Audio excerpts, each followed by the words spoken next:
Hi, and welcome to Earthy Love Medicine. Today is day 87 of my juice cleanse. I have like 3 more days till 90 days. I feel pretty accomplished. I kind of feel a little bit like a rock star now, kind of. I'm proud of myself today. I feel like, you know, this has been a hard road, and I'm proud of myself that I'm still going. I'm not going to stop at 90 days. I'm going to keep on going. I'm not clean out. I still haven't even passed my mucoid plaque yet, so that's what I'm waiting for. And then once I do that, I'm going to just kind of let it go until I feel like I'm, clean, and then I will do the prune test and hopefully be done. So I was watching my day 44 video, and it was talking about how I was talking about the fact that I feel like I'm in the beginning still and that I've hardly done anything. And I was talking about, I watched it because I was posting it, and because I'm really far behind in my videos. But I'm going to try to get them current.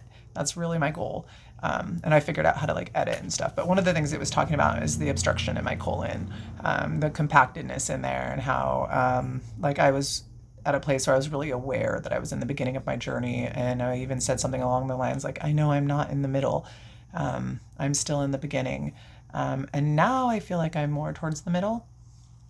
I still have a mass in my colon, even this far in.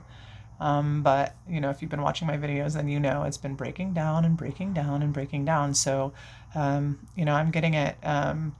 The left side in my back here, and I think it's my kidneys, has been hurting the last couple days. And so I just kind of really been just working on detoxing. And then now it's on that left side. So, I can feel my, what the heaven? That cat scared the heck out of me. Okay. Um, that was weird. I almost want to check, but I'm in my chonies, so I'm not gonna check because then you guys will see, and I don't want to stop the video. So, great, Gus.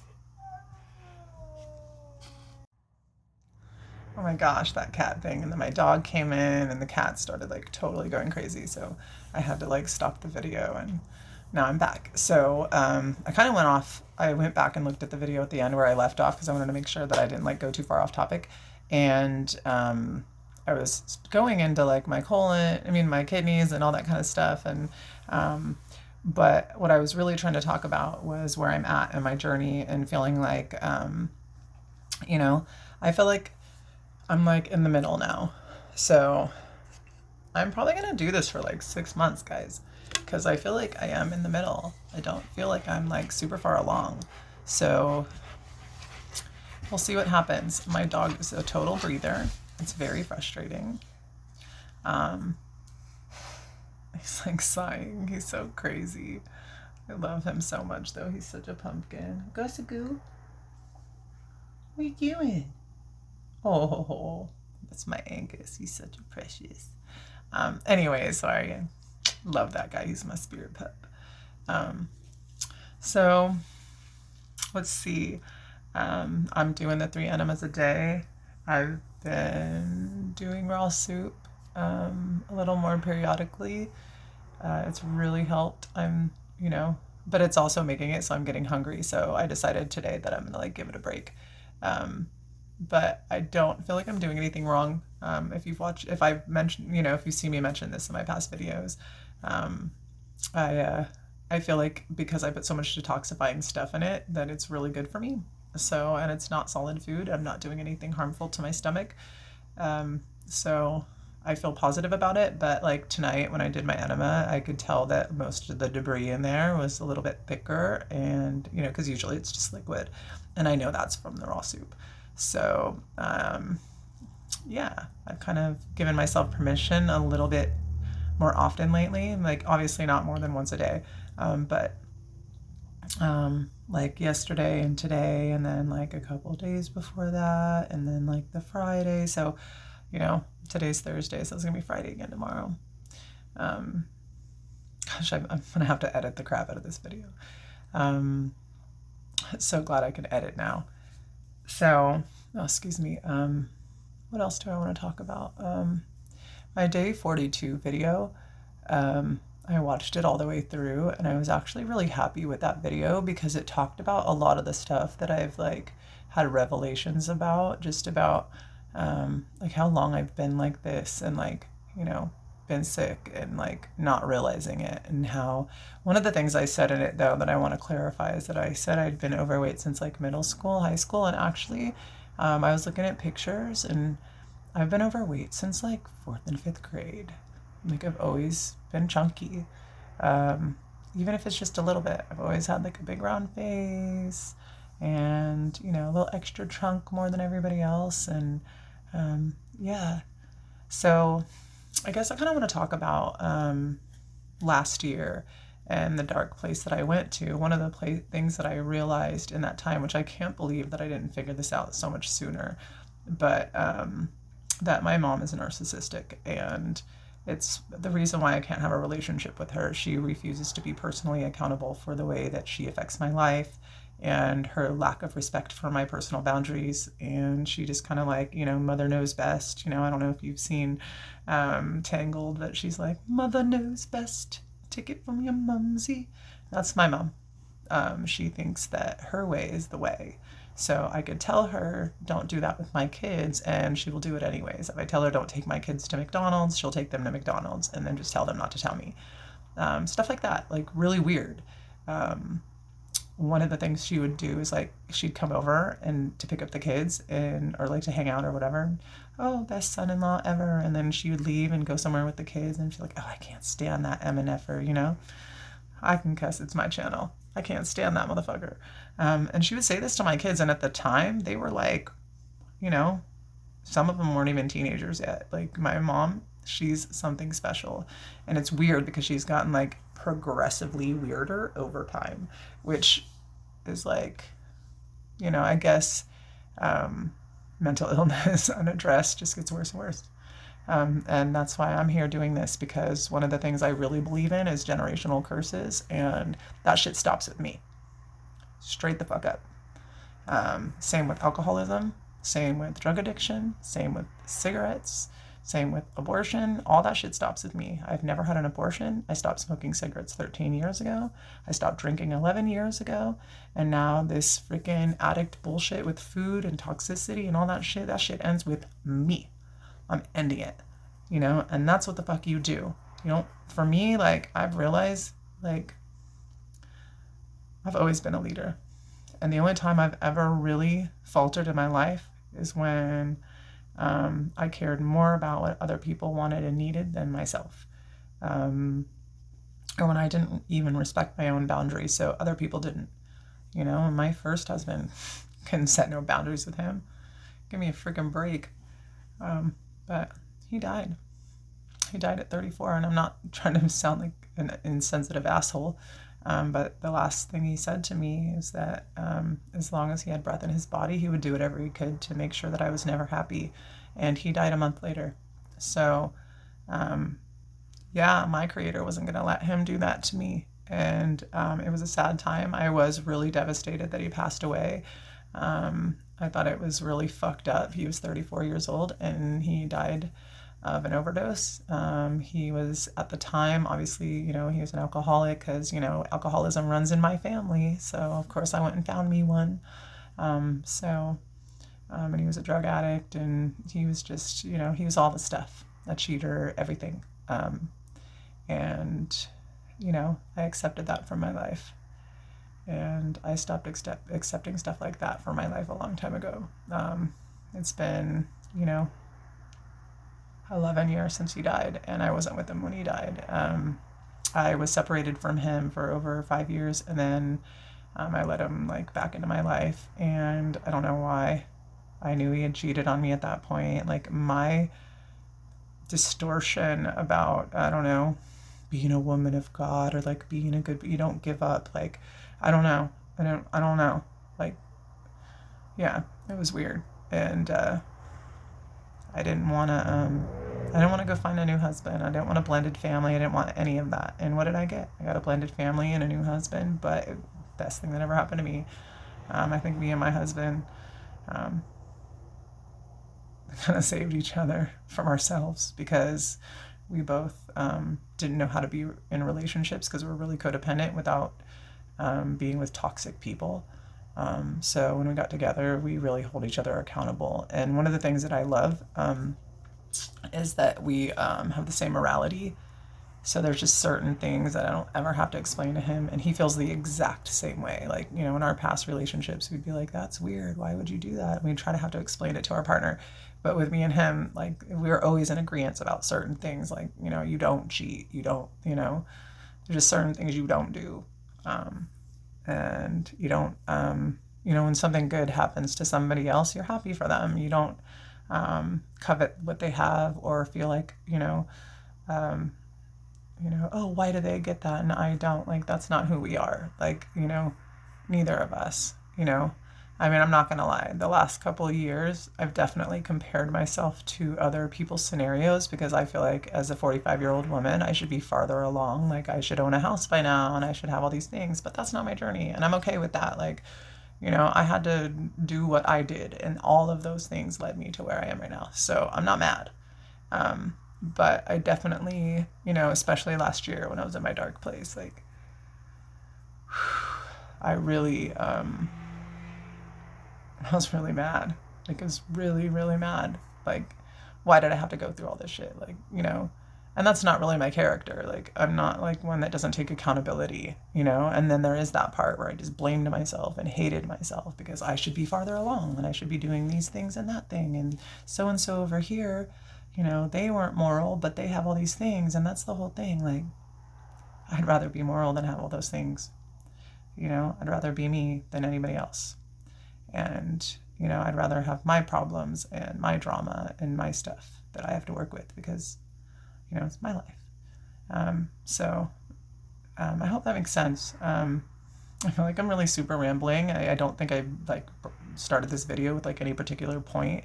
I think I'm just kind of, you know, reflecting a lot about where I've been and like who I'm becoming and how it's just so night and day. But I said a lot of that, excuse me, because I want to make it really clear that, I'm done, continuing on cycles that those things don't belong to me. They don't serve me. I'm not those things. I'm not that, and even if I have been those things, I'm still not that. Just because I did drugs doesn't make me a freaking piece of shit. It means that's what I went through. Just because I drank and went through hard times, or, just because I don't know, had one night stands in my lifetime doesn't make me a whore. It makes me broken. I was broken. But I wasn't broken in a way, like, I don't want to, like, I want this to make sense. Like, I was never actually broken. I was wounded, I guess is the better way to put it. And in that wounding, I wounded myself more. I've always been my own worst enemy when it comes to that. I accepted people into my life. I take accountability for everything that I've been through. My husband cheating on me, I dreamt for the first year of our life that he would cheat on me one day. I knew that he was going to. And I made my choices. And even when he tried to leave when my daughter was a baby, like, I'm never going to be the person you want, blah, blah, blah. And I was like, oh, I'll accept you, blah, blah, blah. And I never did accept him. He was an alcoholic, and I always had judgment over him. And, it's just as much my fault as it is his that it didn't work. And I brought 2 more children into that marriage and into that situation, and I'm fully accountable for that. And he left my children without a dad. But my creator had bigger plans for me and had better plans. And my husband and I, he's great. He loves my kids like they're his own. And in some ways he's raised my kids more than he raised his biological kids. I mean, they're all our kids, but I'm trying to like break it down in a way. So, and I'm saying our kids, his kids, all this stuff. We're a blended family. My husband had 3 sons and I had 2 sons and a daughter. So my daughter was my oldest, and then I had 2 sons, and then he had 2 sons and then had another son. So all of my first three children are from my first marriage. His first two children are from his first marriage. And then his third child was from a broken relationship. But, his son's a gift, and he's my son. So they're our children. And then we had two children together when we got married. And one of the coolest things that we did was we saved sex until we got married, which both of us had never done that before. And that is the gift that keeps on giving. And I'm not going to go TMI, but just saying that was a really special gift that we gave our relationship. And yeah. So when I'm talking about kids this, kids that, y'all, raising kids is something special. I feel like I'm not really talking about juicing anymore, but I really all of those things led me to this place of juicing. And obviously juicing isn't going to solve all of my problems, and juicing isn't the miracle cure to everything, but it sure does fucking feel like it. And it really helps to clear the mind and make you more awake. And there's so many testimonies of people it's changed them and it's changed their life. And it's not like it's changed them where they're a different person per se.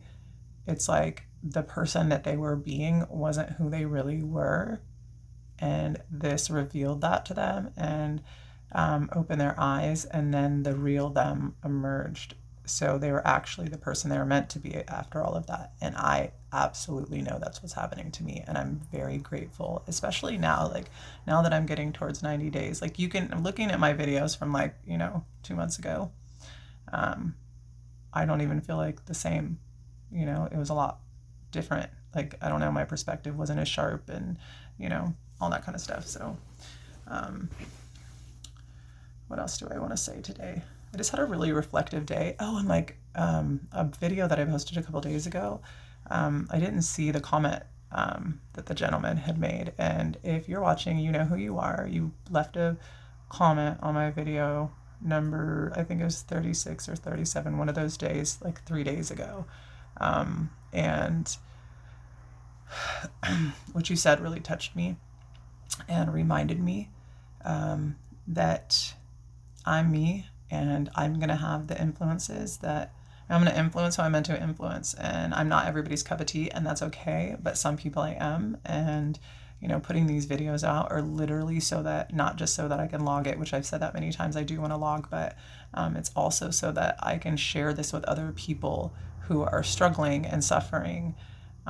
So he felt touched by it, and that meant a lot to me. And just his encouragement, it was really, really kind.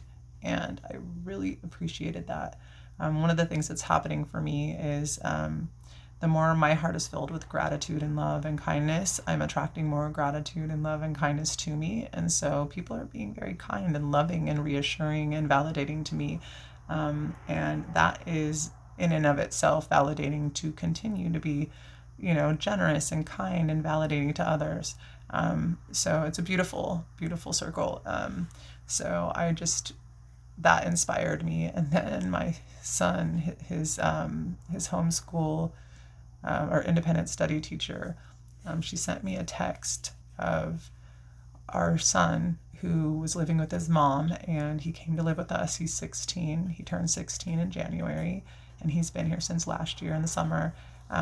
And he was really stifled there, and I'm not going to go deep into what happened, but he's got a little bit of PTSD around being a people pleaser and always feeling like he's messing up and apologizing even when he didn't do anything and things like that. So the backstory was that, and the point of telling you that is that she sent me this little strip of something that he had turned in as an assignment. It was his answer number 3, and he was saying that he wants to change his mindset.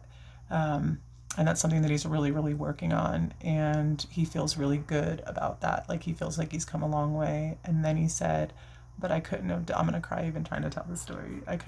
He said, I couldn't have done it without my mom. And she sent it to me, and she said, True wrote this. And I was bawling. I called my husband and I read it to him, and I was bawling because raising children that you didn't bring into the world, and not all of them wanting you to be their parent.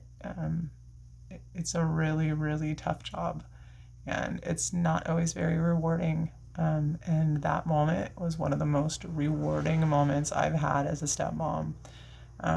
And it really just buttered my heart so much. I ended up like taking him to the store with me tonight and buying him stuff. Like, I'm a gatherer, and I show my love by getting things that you want.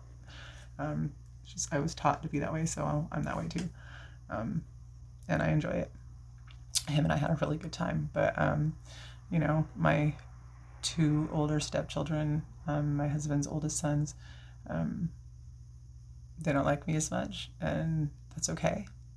But I don't think that they don't love me in their own way. I've been their stepmom for 11 years, so 10 years married to their dad. So I guess I've been their stepmom for 10 years. But I've been in, and I knew them before that. So,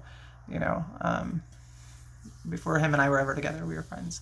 So I mean, I've been in their life for a really long time, and I guess I don't want to say they don't like me. I guess I think that I challenge them in a way that makes them really uncomfortable, because I'm a no bullshit kind of person, and they're bullshitters. So, and they're bullshitting themselves. I'm 45 years old. I could see that they're just young and trying to figure out who they are, and I appreciate that. But I'm not going to keep going on anymore. Just trying to, like, I don't know, fill in the blanks, I guess, with like who I am and what I've been through, and why I am the way I am and why I think the way that I do, because, I've gone through some serious trials and tribulations, and they have stretched me and, put me through some stuff, but I always come out on top because I'm a survivor. And,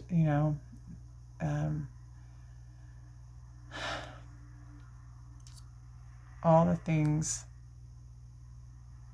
that I've been through are worth it, because they continue to make me stronger and wiser. And, isn't that the point? Aren't we here, like, having a human experience? Like, isn't this what we're here for? To grow and evolve and learn and, kind of check all the boxes of things that life is about. For some people, like, I saw a guy at the store at Costco, and I made some comment about, how about grandchildren? He's like, no, just me. And he was an older guy. I think he told me he was like 72. Excuse me. And I was like, wow. To me, I'm like, that's sad. But to him, maybe he was happy. Maybe he was cool with that. Like, he had a life where he had no emotional attachment to anybody. It's like, wow, that's amazing. Thank you for visiting me here at Earthy Love Medicine. Like and subscribe, hit the notification bell, do what you want. But, I'll keep coming back, and hopefully you do too. Take care. Thanks for watching.